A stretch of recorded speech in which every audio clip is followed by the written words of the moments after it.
راجع به حاشیه و پست دیروزم خواستم یه توضیح کوچیکی بدم راجع به قضاوت.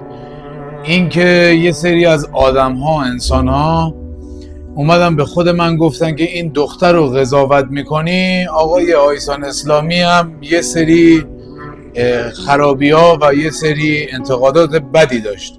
خواستم اینو بگم، برخلاف جهت آدم‌ها حرکت میکنی. اولش انگشت نمایی، بعدش وقتی شما تو مجازی فعالیت داری یه سریا میان شما رو قضاوت میکنن. خود اکسپلور شما رو در واقع 2 تا 4 تا میکنه. شما اگر محبوبیت داشته باشی معروف و معروفتر میشی و معروفیت برات میاره. محبوبیت نداشته باشی انگشت نما میشی. انگشت نما شدن خیلی بده. اینکه شما بعد از یه مدت طولانی فعالیت زیاد بیای ببینی که بازخورد منفیت از مثبتت بیشتره، یعنی چی؟ نه اینکه شما برخلاف آدما داری میری، خب برو. میگه به ذوق خیش عاقل، به دید مردم دیوانه. ببین بعدش طرفدارت میشن یا نه. آقای آیسان اسلامی من انتقادی ندارم نسبت بهشون. چرا؟ چون خوبیاشون نسبت به بدیاشون بیشتر بوده. مثال این که تخم مرغ و هر کسی استوری نمیکنه، ورزش و تبلیغ هر کسی هر روز نمیکنه.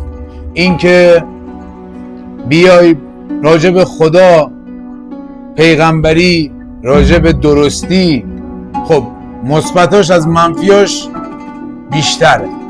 منفیاش چیا میتونه باشه؟ این که حالا لخت میچرخه، این که از لخت چرخیدنش اینا همه اومدن به من گفتن، منو قضاوت کردن. بین آدم ها بودن درد داره. تو بخوای فعالیت کنی درست باید همه رو در نظر بگیری. فکر میکنی تو فکر دفع میشی، بعضی وقتا یه گوشه با خودت گریه میکنی. اینو بلاگرها و آدمایی که فعالیت مجازی دارن خوب درک میکنن. و یه موضوع مهمی راجع به این خانم من نظر دادم. من راجع به هیچ بنده ای نظر نمیدم و قضاوت نمی کنم، چون خودم کوچیکه همه بنده های روی کره خاکی زمینم. من خودم بدون آرامش، بدون راحتی، بدون خیلی چیزهای دیگه تو دنیای سختی بزرگ شدم و ادبیاتم اینجور چیزام، درسم اینا نصف و نیمه است.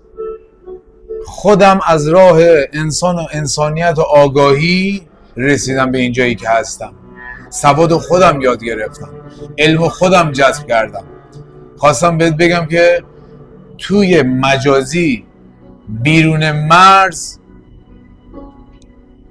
حرف نزن.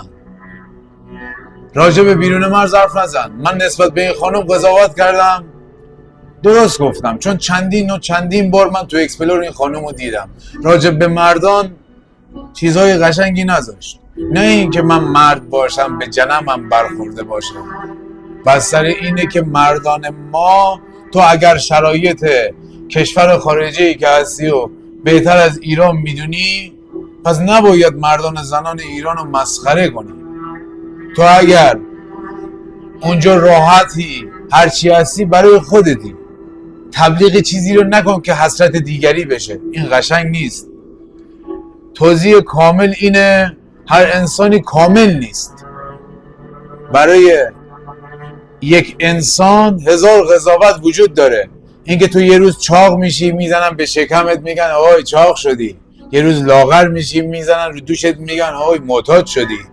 خب قضاوت زیاده تو ایران، داستانهای زیادی داریم.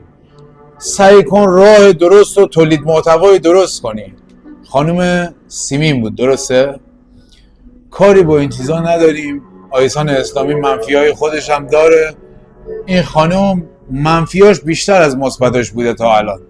انشالله که خدا راهشو درست کنه و راهشو پیدا کنه. راجع به قضاوتم به خودم، من کوچیکم، مخلصم. من اگر اشتباهی دارم، اشتباهی کردم، خدا منو ببخشه. ایشالله از اینجا به بعدش توبه بنده خوبی باشم. اشتباه زیاده. شمایی که معروفی محبوبی بیرون مرزی، به نظر من نمیتونی چه آیسان اسلامی، چه این خانوم، چه هر بلاگر دیگه بیرون مرز، به نظر من نمیتونه راجع به داخل مرز نظر بده. اصالت داری، من خودم اصالتم مازندرانیه، همین قائم شهر مازندران، نمیتونی نظر بدی. به جرئت بهت میگم راجع به داخل ایران نمیتونی نظر بدی وقتی طرفدار داری. اینو خودت بهتر میدونی. تموم شده رفت.